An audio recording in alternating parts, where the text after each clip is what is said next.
perjalanan.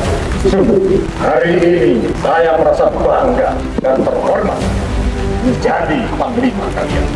Karena dalam cuaca yang tidak bersahabat, hujan deras, saya melihat semangat kalian. Saya melihat tekad kalian. Saya melihat kesungguhan kalian. Itu bukti dari pengabdian kalian kepada TNI Angkatan Darat, kepada Korps Infanteri, dan kepada NKR. Dan saya yakin bahwa kalian siap untuk menyongsong tugas dalam segala cuaca dan air. Selamat dari Korps Infanteri